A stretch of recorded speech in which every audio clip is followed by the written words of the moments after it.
Hello friends, welcome back to your English class. Today we will discuss the fourth chapter, The Rat Trap by Salman Ligaloff. This is part 2. In part 1 of the video, we discussed the chapter in general and the whole chapter through mind map. Then we studied some part of the text. Today we will continue the reading of the text, and then at last we will discuss the CBSE questions that have appeared in the previous year's All India Senior School Certificate examinations, along with their sample answers or value points suggested by CBSE in the marking scheme. We studied the chapter up to this point, that the story belongs to a rat trap seller, a peddler who is a vagabond, who is not having his own family or house or job, and he is wandering in the streets. One day a philosophical idea came to his mind that this whole world is a big rat trap offering riches, joys and other kind of entertainments for the man, and these are called baits for the man in general. Whenever the man touches the bait, he will be caught in the trap. In the same fashion, he also touched the bait and he was caught in the trap. Now he is in the jungle, and jungle is so confusing that he couldn't get out of it. It is getting dark and cold also. Now the person is going to touch another bait. We will discuss the chapter in detail, and then how his redemption will take place we will discuss through the text.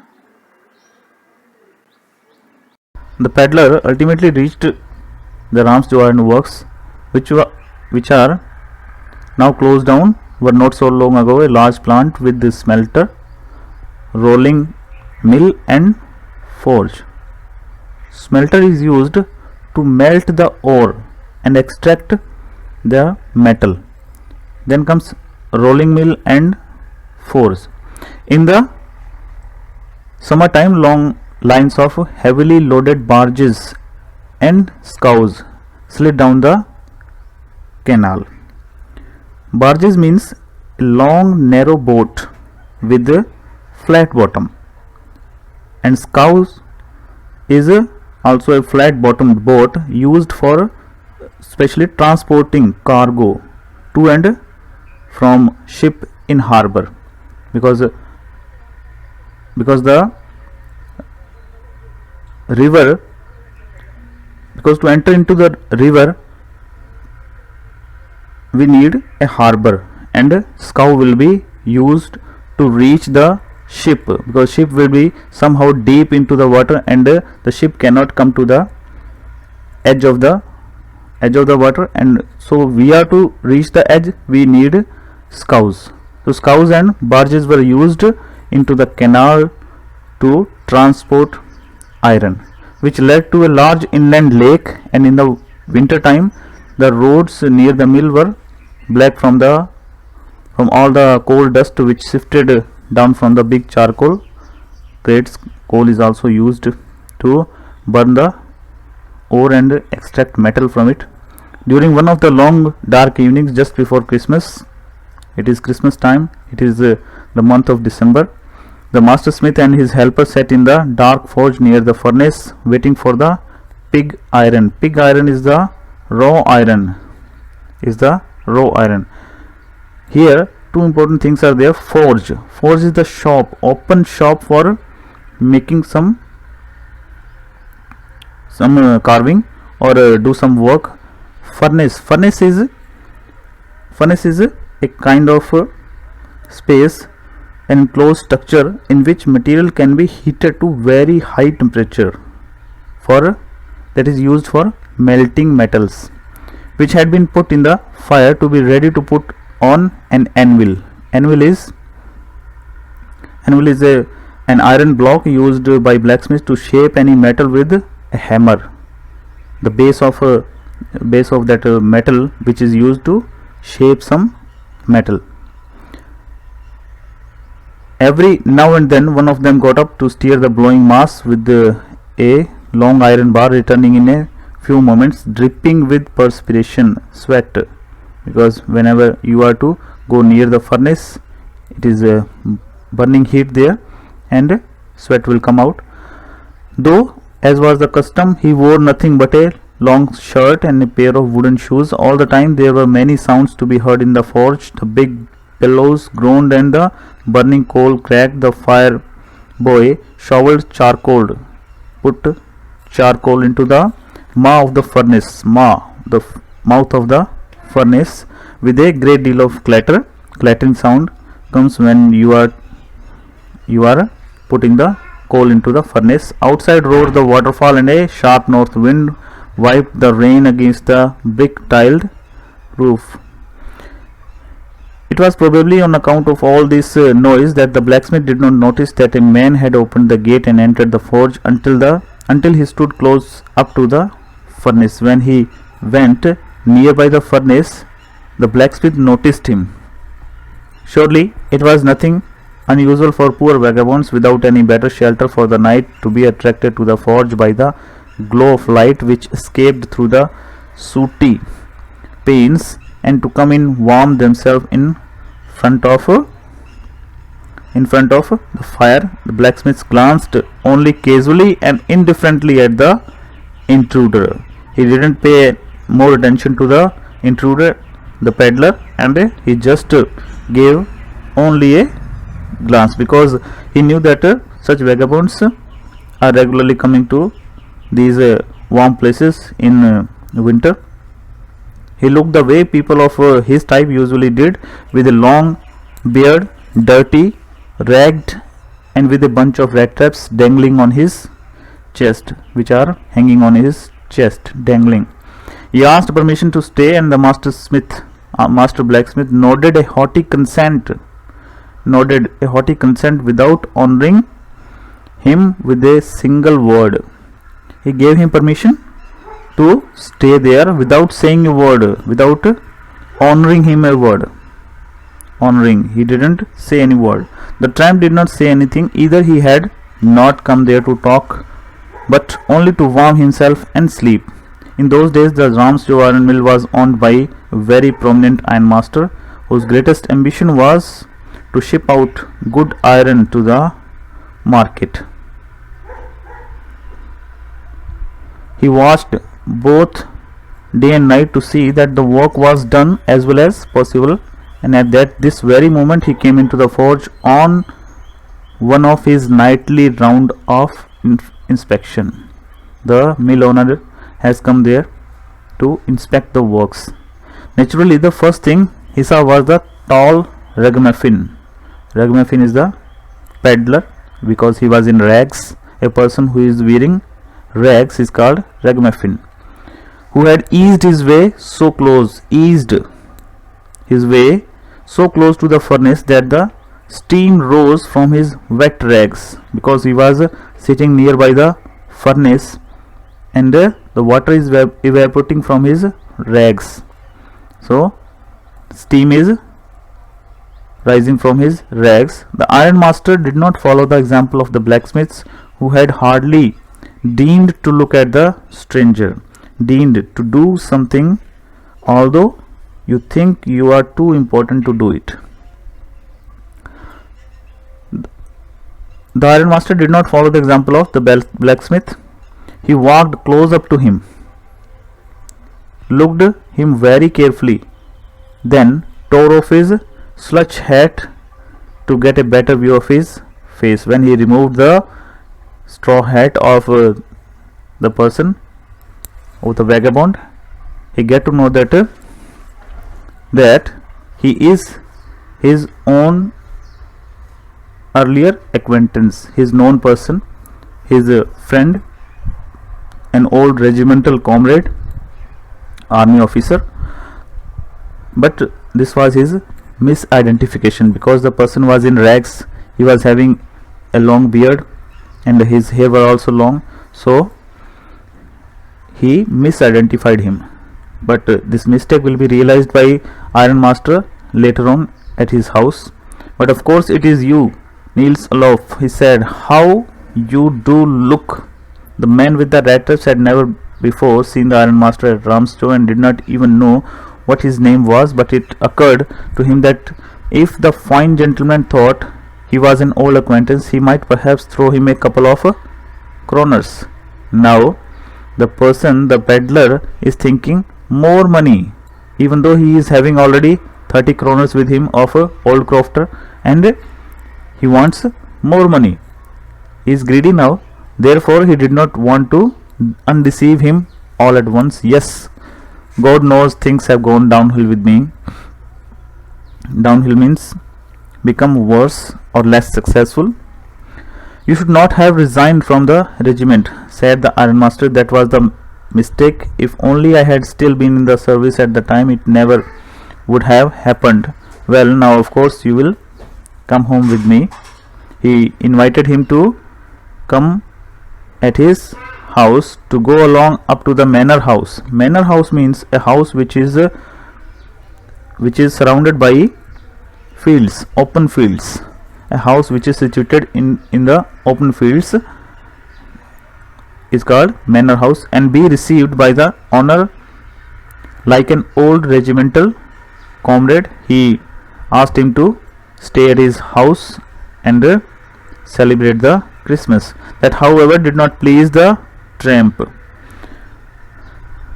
Now the problem is that the tramp, the red trap seller, is not happy with the idea to go with the ironmaster, because he is afraid of the law, that he has made the theft of the 30 kroners of old crofter. So he is having a fear to be caught by some person of law. He refused immediately and said, "No, I couldn't think of it." He said, looking quite alarmed. He thought of the 30 kroner. To go up to the manor house would be like throwing himself voluntarily into the lion's den. Not lion's den actually, but in the hands of the law. He only wanted a chance to sleep here in the forge and then sneak away, go away as inconspicuously as possible, unknowingly as possible. The ironmaster assumed that he felt embarrassed because of his miserable clothing. Look at the thinking of these two persons. The ironmaster is thinking that the red trap seller is having rags and he is having a miserable condition, so he is not coming with him, and the ironmaster is trying to convince that person to come to his house. He says, "Please don't think that I have such a fine home that you cannot show yourself there." He said, "Elizabeth is dead." Elizabeth is the name of his wife.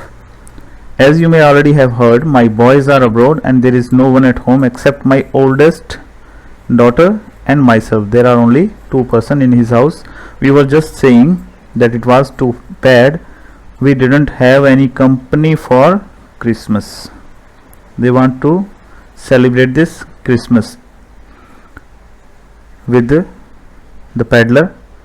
Now come along with me and help us make the Christmas food disappear a little faster." But the stranger said no and no and again no, and the ironmaster saw that he must give in, that he must give the idea. "But it looks as though Captain Von Stele preferred to stay with you tonight." This is the name of the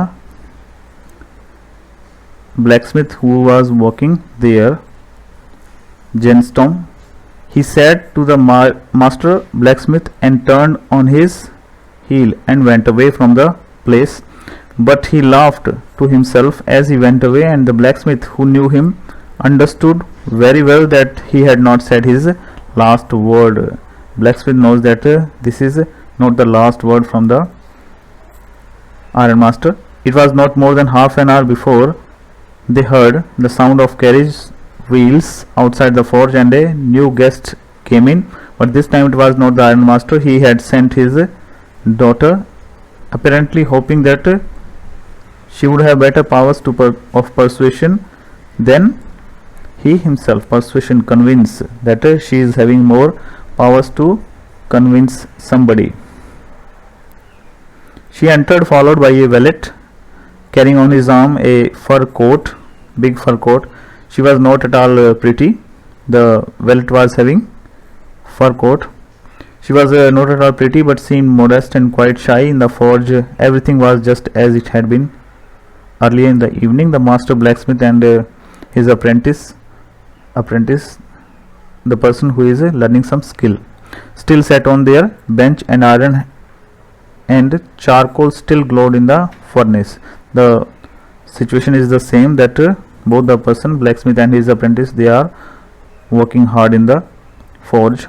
The stranger stretched himself out on the floor and lay with a piece of pig iron under his hat, and his hat pulled down over his eyes. As soon as the young girl caught sight of him, she went up and lifted his hat. The man was evidently used to sleeping with one eye open. One eye open means he is already alarmed. He was not sleeping, he was just taking rest. He jumped up abruptly and seemed to be quite frightened. He was very much frightened by this sudden coming of this lady. My name is Edla Wilmanson, said the young girl. My father came home and said that you wanted to sleep here in the forge tonight, and then I asked permission to come and bring you home to us. I am so sorry, Captain, that you are having such a hard time. She is also believing that the person is Captain von Staley, an old regimental friend of her father. She looked at him compassionately, because she was having compassionate looking at the vagabond with her heavy eyes, and then she noticed that the man was afraid. Either he has stolen something, or else he has escaped from jail. She thought and added quickly, you may be sure, Captain, that you will be allowed to leave us just as freely as you came. She also added these words to her earlier speech, only please stay with us over Christmas Eve. She compassionately, kindly said these words and requested the person to go to their house and celebrate Christmas. She said this in a friendly manner, that the rat trap peddler must have felt confidence in her. It would never have occurred to me that you would bother with me yourself, miss. I will come at once. He accepted the fur coat which the valet handed him with a deep bow, threw it over his rags, and followed the young lady out to the carriage without granting the astonished blacksmiths so much as a glance. He didn't saw the blacksmith anymore. But while he was riding up to the manor house, he had evil forebodings. When he was going to the house of the ironmaster, he was having evil forebodings, thinkings, evil thoughts were in his mind. Why the devil did I take that fellow's money? He thought, now I am sitting in the trap and will never get out of it. The next day was Christmas Eve, and when the ironmaster came into the dining room for breakfast, he probably thought with the satisfaction of his old regimental comrade whom he had run across so unexpectedly. The ironmaster was expecting his old regimental friend on the dinner table. First of all, we must see to it that he gets a little flesh on his bones, he said to his daughter, who was busy at the table. The food was served by the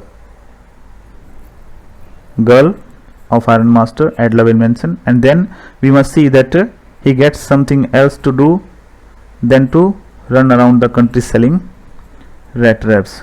He was thinking that he must give some work to that person, so that he may not live a life of a vagabond and selling rat traps. It is queer that things have gone downfall. It is surprising that some misfortune had fallen on him, with him as badly as that. Said the daughter. Last night I did not think there was anything about him to show that he had once been an educated man. You must have patience, my little girl, said the father. As soon as he gets clean and dressed up, you will see something different. Last night he was naturally embarrassed. The tramp manners will fall away from him with the tramp clothes.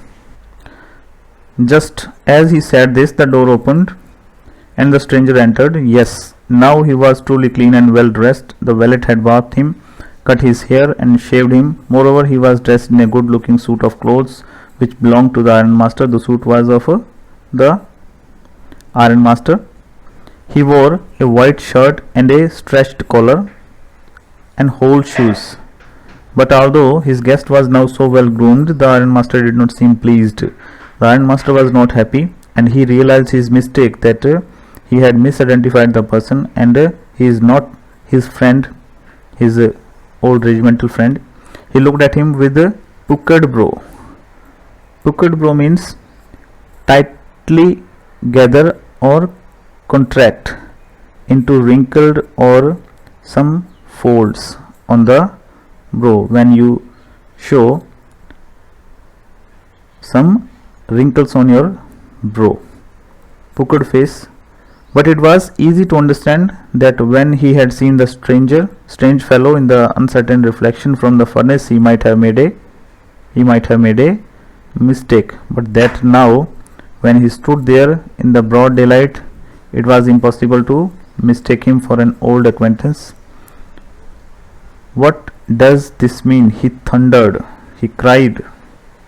What does this mean? The stranger made no attempt to dissimulate. He saw at once that the splendor had come to an end. Joy had come to an end. It is not my fault, sir. I never pretended to be anything but a poor trader. I requested you that I will not go at your home. He said no for 3 times earlier, and I pleaded, I requested and begged to be allowed to stay in the forge, but no harm has been done. At worst I can put on my rags again and go away. Well, said the ironmaster, hesitating a little, it was not quite honest either. You must admit that, and I should not be surprised if the sheriff, the person of law, would like to have something to say in the matter. Now he is very much angered at the sight of that person, and he realizes his mistake, that he misidentified him as Captain von Stele, his old acquaintance, his friend, his regimental friend, and he says he ordered him to leave the place. The tramp took a step forward and struck the table with his fist. Now I am going to tell you, Mr. Ironmaster, how things are. This whole world is nothing but a big rat trap. All the good things that are offered to you, this is the same philosophical idea he is telling to the ironmaster. Nothing but cheese, rents and bits of pork set out to drag a poor fellow into trouble, and if the sheriff comes now and locks me up for this, then you, Mr. Ironmaster, must remember that a day may come when you yourself may want to get a big piece of pork, and then you will get caught in the trap. You may also be into the trap someday. The ironmaster began to laugh. That was not so badly said, my good fellow. Perhaps we should let the sheriff alone on Christmas Eve. But the ironmaster did not want to call the sheriff the person of law. But now get out of here as fast as you can. He was having the idea that the person should leave the house immediately, but just as the man was opening the door, the daughter said, I think he ought to stay with us today. The daughter intervened, and she made the idea that the person should stay with them and celebrate the Christmas. I don't want him to go. And with that she went and closed the door. What in the world are you doing? Said the father. The daughter stood there quite embarrassed and hardly knew what to answer. That morning she had felt so happy, because in the morning when the person came, She was so happy when she thought how homelike and Christmassy she was going to make things for the poor hungry wretch, that unfortunate person, wretch. He was very happy to prepare food for him. She could not get away from the idea all at once, and that was why she had interceded for the vagabond. This is the reason that she interceded. I am thinking of this stranger here, said the young girl. He walks and walks whole year long, and there is probably not a single place in the whole country where he is welcome and can feel at home. Wherever he turns, he is chased away. Always he is afraid of being arrested and cross-examined. I should like to have him enjoy a day of peace with us here, just one in the whole year. So she expressed the idea that the person is a vagabond. She is always chased by the police, or the person of law, and cross-examined as well. So he is also having a right to enjoy just a single day in the whole year at least. The iron master mumbled something, speak in mouth, which could not be heard by anybody. Mumble. The iron master mumbled something in his beard. He could not bring himself to oppose her.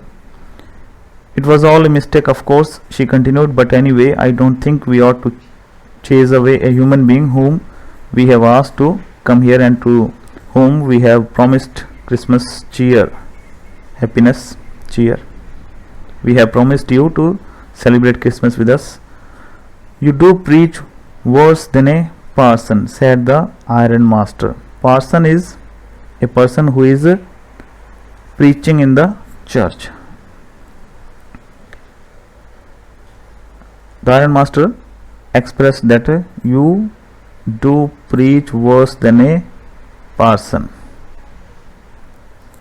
I only hope you won't have to regret for this. The young girl took the stranger by the hand and led him to the table. Now sit down and eat, she said, for she could see that her father had given in. The man with the red cap said not a word. He did not speak a word, and he was standing there. He only sat down and helped himself to the food. He ate food. Time after time, he looked at the young girl who had interceded for him. Why had she done it? The person was thinking all about it, that the girl interceded for him, and he was trying to find out the reason for that. What could be the crazy idea be? After that Christmas Eve at Ramsjo passed just as it always had. The stranger did not cause any trouble because he did nothing but sleep. Earlier he was having open eye sleeping. Now he is sleeping with ease. The whole forenoon he lay on the sofa in one of his guest rooms and slept at one stretch. He did not awake in between. At noon they woke him up so that he could have his share of the good Christmas fare, but after that he slept again. It seemed as though for many years he had not been able to sleep as quietly and safely as there at Ramsjo. He is very peaceful at this place.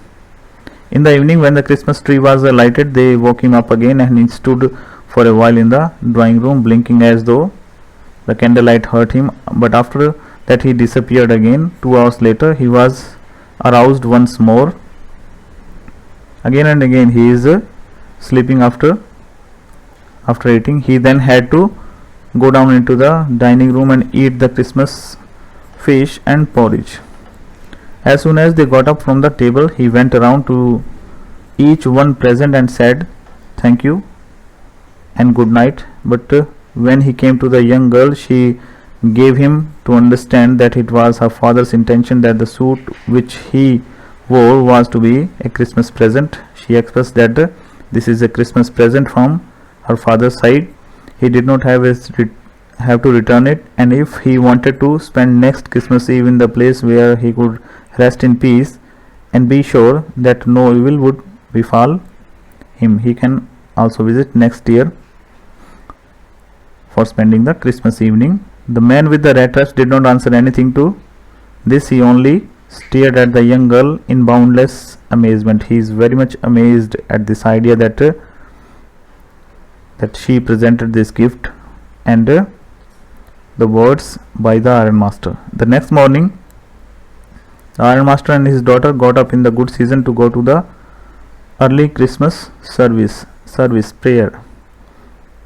Their guest was still asleep and they did not disturb him. When at about 10 o'clock they drove back from the church, the young girl hung her head even more dejectedly. She was very sad than usual. She was lowering her head because at church she had learned that one of the old crofters of the ironworks had been robbed by a man who went around selling rat traps, and both of them know that the person is at their home. Yes, that was a fine fellow you let into the house, said her father. Her father is scolding her for taking that person into the house. I only wonder how many silver spoons are left in the cupboards by this time. He is making the statement that he must have made the theft of all the spoons and other important things. The wagon had hardly stopped at the front steps when the Iron Master asked the valet whether the stranger was still there. He added that he had heard at church that the man was a thief. The valet answered that the fellow had gone and that he had not taken anything with him at all. On the contrary, on the other side, he had left behind a little package which Miss Williamson was to be kind enough to accept as a Christmas present. This was the return gift from the side of the vagabond. The young girl opened the package which was so badly done up that the contents came into view at once. She gave a little cry of joy. She found a small rat trap. What was there in the gift? That she found a small rat trap, and in that rat trap lay 3 wrinkled 10-kroner notes.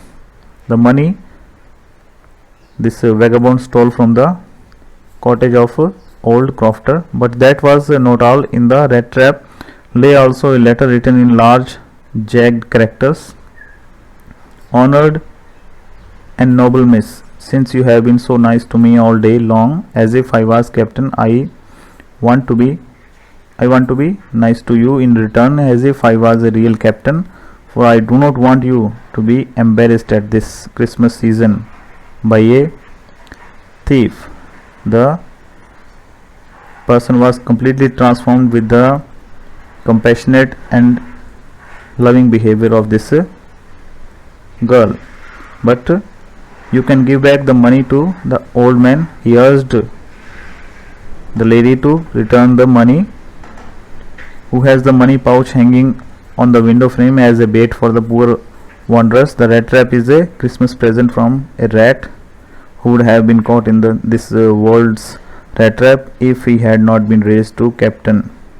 If you had not have faith in me, because in that way he got powers to clear himself. Written with friendship and high regard, Captain von Staley. Ultimately he signed himself as Captain von Staley because the lady was having faith in him as Captain von Staley. They were thinking that the person is Captain von Staley, and she gave him respect and reward as her father's old regimental friend, Captain von Staley. So he signed himself as Captain von Staley. With this the chapter concludes, and now this is the time for discussion on some important questions which have appeared in the previous year's CBSE question papers. The first question is, what do we learn about the crofter's nature from the story Rat Trap? The question appeared in All India CBSE examination 2016 for 3 marks. The points suggested by CBSE are that he was generous, he loved the company of somebody, he loved to talk to, he was hardworking, he was trusting, he was gullible, compassionate and lonely because he was not having his own family, and he was alone there. He wanted somebody to talk to. He prepared food for the person, he gave him shelter for the night, and played card game Jollies with him. Only 2 points would be sufficient to answer and score these 3 marks. I am showing you all these value points suggested by CBSE just to know, just to gather the idea that up to which limit, up to which extent you are to present the answer. So you must note down these key points. The second question is, why did the crofter show the 30 kroner to the, this is some spelling mistake here, kroner, to the peddler? The crofter felt proud of his cow, which gave him enough milk to support him, but the peddler was not convinced of the idea, and to convince him he showed his leather pouch which was hanging on the nail nearby the window. The person was lonely and he was happy to share his confidences generously with the peddler. The third question is, why did the ironmaster speak kindly to the peddler and invite him home? When the ironmaster saw that the person was there near the furnace, he misidentified him. He mistook the peddler as his old friend, and the ironmaster was very happy that he found his old regimental friend whom he could spend Christmas Eve. He wanted to celebrate Christmas with his old friend. Loneliness of ironmaster made him desperate to invite the man home. He was also lonely because his wife is dead now, and both his sons, they are settled in abroad. He was living in his home with his oldest daughter, Edla Wilmanson. The next question is, why was the crofter so talkative and friendly with the peddler? Because he was alone and he wanted always to talk to someone. He was very generous. He offered porridge and tobacco. He played Jollies game with him and enjoyed the company of that person for the whole night. How did the peddler show his gratitude to Edla? How did he show his gratitude to Edla? He left a parcel as a return gift containing a small rat trap with 3 10 kroner notes in it and a message with it. He promised her to reform. He thanked her for her hospitality and kind and compassionate behavior, and he thanked her for reposing faith in him to raise him to the status of Captain von Stele. Why did the peddler accept the invitation extended by Edla, having already declined by one from her father? Edla talked to him in a friendly manner, full of compassion. She assured him that he could leave whenever he wanted to. Instills confidence in him. This creates confidence in the peddler. Earlier, when her father asked him, he refused because he was fearful that his true identity would be revealed and he could have been caught by the sheriff or some person of law because he had made the theft of 30 kroners from old crofter. Next question is, why did the peddler decline the invitation extended to him by the ironmaster? We have discussed this point in the earlier question. How did the crofter entertain the peddler? He gave him porridge, put a big slice of tobacco for him, and took a pack of cards, played Jolly's game, gave him shelter for the night to stay. The peddler believed that the whole world is a big rat trap. How did he himself caught in the same? The philosophical idea is there that this whole world is a big rat trap. The peddler gets tempted and trapped when he gets easy access to crofter's money hanging on the nail nearby the window.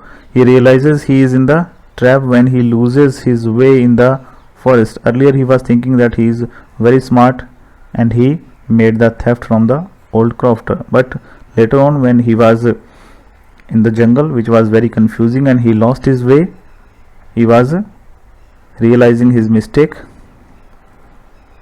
again gets caught into the trap with Adla's assurance of Christmas cheer.